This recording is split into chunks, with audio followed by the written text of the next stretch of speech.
आजच्या मजेशीर उपक्रमात आपण मुलांना गोष्टीच्या पुस्तकांच्या जगाची ओळख करून देणार आहोत। जेव्हा मुलांना पुस्तक कसे धरायचे, पान कसे उलटवायचे, पुस्तक वाचण्याची दिशा इत्यादी गोष्टी कळू लागतात, तेव्हा त्यांचा चित्र गोष्टींच्या पुस्तकांमध्ये रस वाढण्याचं महत्त्वाचे आहे।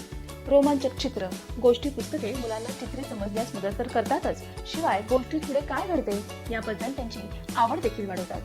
हे केवळ त्यांच्या भाषेच्या विकासास मदत करत नाही, तर जेव्हा त्यांना गोष्ट पुस्तक निवडण्याची आणि वाचण्याचा प्रयत्न करण्याची संधी मिळते, तेव्हा त्यांचा आत्मविश्वास देखील वाढतो। आजच्या उपक्रमासाठी तुम्हाला पुस्तक कोपऱ्यांमधील आणि मुलांसाठी रंगीबेरंगी मजेदार चित्रांनी युक्त वयोगटाला अनुसरून अशी पुस्तके लागतील। मुलांनो, त्या बाजूला काय आहे बरं सांगा मला?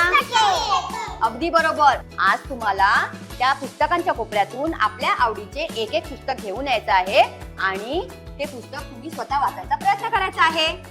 चला सुरू करूया का? जान्हवी, मला सांग पुस्तकाचे नाव कुठे लिहिले आहे?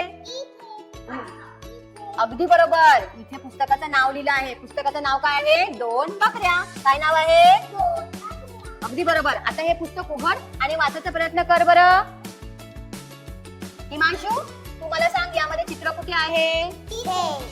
अगदी बरोबर। आस्था, मला सांग तुझ्या गोष्टीमध्ये काय होत आहे? सेवाच्या पाठी खेळत आहे। खूप छान। मुलांनो, सर्वांनी पुस्तक वाचले का? मग तुम्हा सर्वांना आपले आवडते पुस्तक वाचून कसे वाटले? खूप छान। उपक्रम अजून मजेदार करण्यासाठी तुम्ही प्रत्येक मुलाला त्याने वाचलेली गोष्ट सगळ्यांना ऐकवायला सांगू शकता। मुलांनो, आता कोणाला गोष्ट सांगायला आवडेल जी तुम्ही आता या पुस्तकातून वाचली आहे? तुम्ही हे पुस्तक पाहून सुद्धा गोष्ट मला सांगू शकता। पुन्हा भेटू एका नवीन खेळासह एका नवीन व्हिडिओमध्ये। धन्यवाद।